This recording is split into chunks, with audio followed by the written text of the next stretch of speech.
So I'm here with Camila Jordan, and you are urban activist and director at TETO Brasil. Great to talk to you tonight, Camila. Thank you so much for having me. So, Camila, in terms of the transformation of the construction industry, why is it urgent, and how would you like to see it become more sustainable?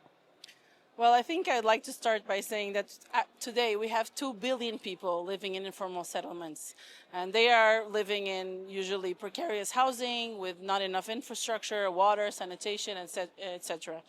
So we really need a transformation, because if we don't include these people now who are already suffering at the forefront of climate change, the time will be lost. Because the projections for people living in informal settlements until 2050 is for this number to go up to 3 billion people.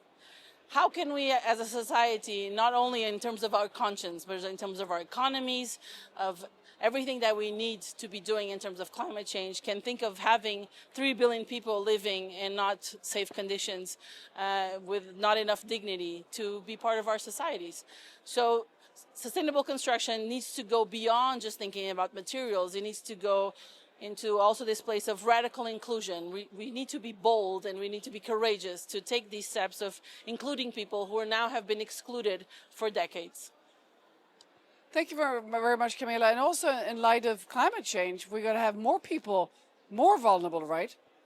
Exactly. So what we are seeing through our work every day now is how these emergencies, who used to be like once or twice a year, have been being constant in Latin America. So we've been seeing how every month we're having multiple crises in multiple cities, in multiple places. And so it's very urgent, because also the time of reconstruction, the time of being able to rebuild is very long for people who are already living in precarious conditions. So we really need to take bold moves so that we include these people in everything that, when we're thinking about sustainable construction, when we're thinking about the future of our cities, we can't leave these people behind. They already are behind. We need to change the way we think about our cities, and especially how we really think about including everyone in what needs to be done. Thank you, Camila. So, the Saint-Gobain action paper, you've read it, I'm sure, at least the summary, maybe all of it. So, what is your take on the priorities here? What really resonates with you in this action paper, and what would you like to highlight to move forward?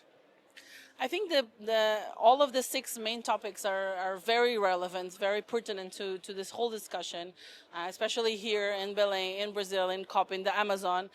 We really need to, and I think the point that resonated the most with me was the part of inclusion, not only thinking about the material side, the technological part, but really the part about culture, about society, about how we need to go really collaborate to think about new solutions.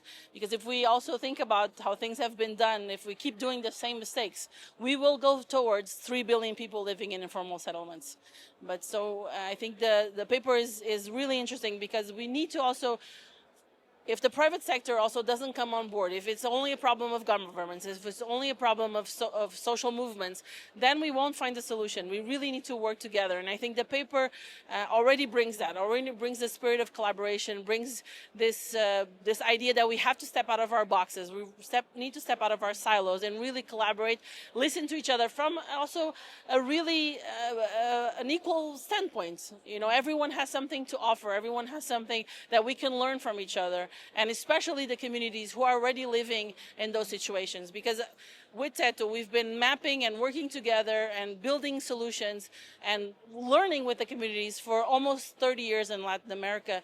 And what we know now, and we've been known actually, is that the communities already have so many solutions, because they're already operating and living in conditions where they need to innovate every day. Every day they need to think about solutions that fit into their pockets, that fit into their realities, and usually we don't listen to them. We don't take the time to really listen to what they're saying to us, to the rest of our society. Governments don't take the time. So we actually, if we learn from them, if we take this moment to come together and everyone listening to each other, not just talking, we're just talking at each other, which is usually what happens.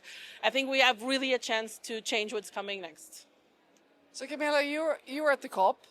We are at the COP here, and today the action paper was launched at the COP.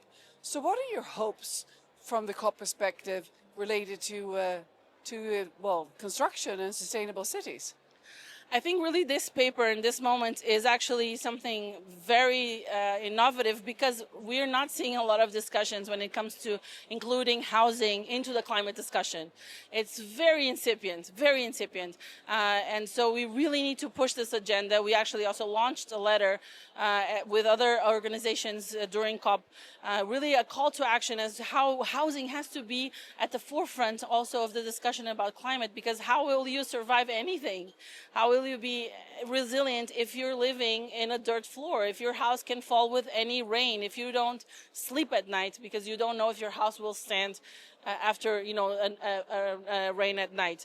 So I think this moment is really interesting in terms of bringing this discussion into COP. I would really like if this would be a part of the formal and the official events and not just a side event, because this is really what we also need to be discussing with the state governments, with the negotiators. It really has to be fit into the plans, and that is something we're not seeing yet. So I think this side event, bringing so many different actors together tonight, is really a really bold move, and we were happy to be here and be a part of it.